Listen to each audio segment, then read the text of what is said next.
अगर हमारा संविधान 26 नवंबर 1949 को पूर्ण हो गया था तो क्यों ये 26 जनवरी 1950 को ही पारित किया गया? इसके पीछे कारण ये था कि 26 जनवरी 1930 को रावी नदी के किनारे कुछ प्रमुख देश भक्तों ने पहली बार स्वतंत्र रूप से तिरंगा लहराया था और निश्चित किया था कि इसी दिन जो हम अपने संविधान को पारित करेंगे या लागू करेंगे, इसलिए 26 जनवरी 1950 का दिन ही चुना गया। चलिए अब हम ये रेखांकित बिंदु हैं इन पर थोड़ी चर्चा कर लेते हैं। पहला है संपूर्ण प्रभुत्व संपन्न। संपूर्ण प्रभुत्व संपन्न से आशय क्या है कि जो भारत देश है वह अपने से जुड़े हर मामले में फैसला करने का और कानून बनाने का सर्वोच्च अधिकार रखता है। यानी कोई भी बाहरी शक्ति या बाहरी देश या बाहरी संस्थान भारत के लिए ना तो कानून बना सकती है, ना ही कोई निर्देश दे सकती है, और अपनी स्वेच्छा से वह किसी भी अंतर्राष्ट्रीय समझौते में शामिल हो सकता है, लेकिन अंतिम निर्णय लेने और कानून बनाने का अधिकार को वह त्याग नहीं कर सकता। दूसरा बिंदु है समाजवादी।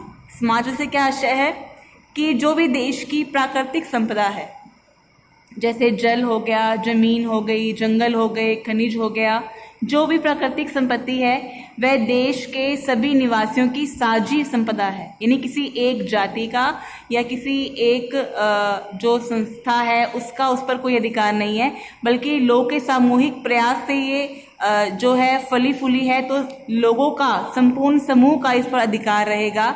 अतः इन सब का उपयोग किसी निजी व्यक्ति या समूह की भलाई के लिए नहीं, बल्कि पूरे समाज की भलाई के लिए होगा। फिर है पंथ निरपेक्ष। यानी भारत जो देश है वह किसी एक या एक से अधिक धर्म या पंथ के आधार पर नहीं चलेगा। किसी भी राज्य का कोई धर्म विशेष नहीं होगा, वह सभी नागरिक के हितों के आधार पर चलेगा। धर्मनिरपेक्ष शासन से यही अपेक्षा होती है कि किसी धर्म के मामले में हस्तक्षेप नहीं करेगा। अगला बिंदु है लोकतंत्रात्मक। यानी ऐसी शासन प्रणाली जिसमें नागरिकों की भागीदारी से उनके द्वारा चुने गए प्रतिनिधि जो कि जवाबदेही रखते हों उनके प्रति, नीति कानून आदि बनाते और क्रियान्वित करते हैं। यानी लोकतंत्रात्मक, लोगों के द्वारा लोगों के लिए जो चुना जाए।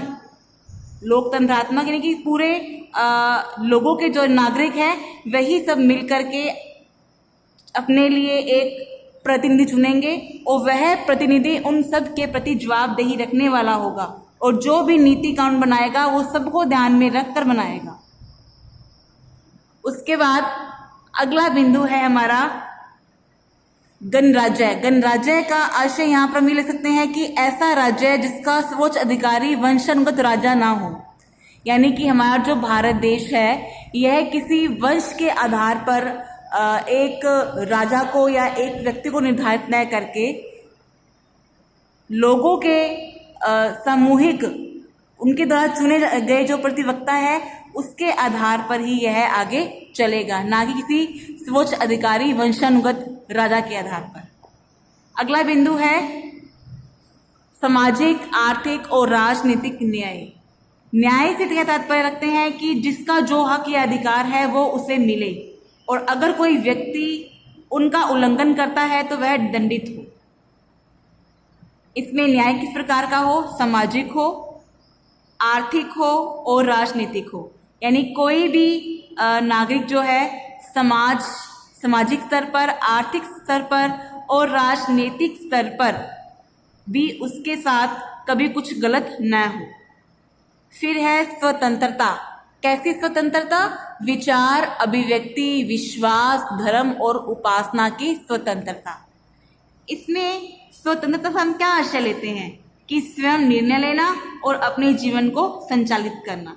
यानी इसमें व्यक्ति अपने विचार अभिव्यक्त कर सकता है, किसी भी धर्म की उपासना कर सकता है, कि कोई अमुक व्यक्ति अमुक धर्म को मानता है इसलिए उससे ये अधिकार छीना जाता है, ऐसा कुछ नहीं होगा।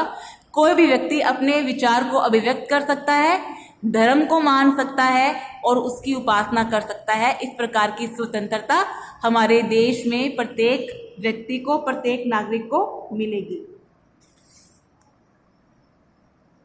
फिर है समता। कैसी समता, कैसी समानता? प्रतिष्ठा और अवसर की समानता।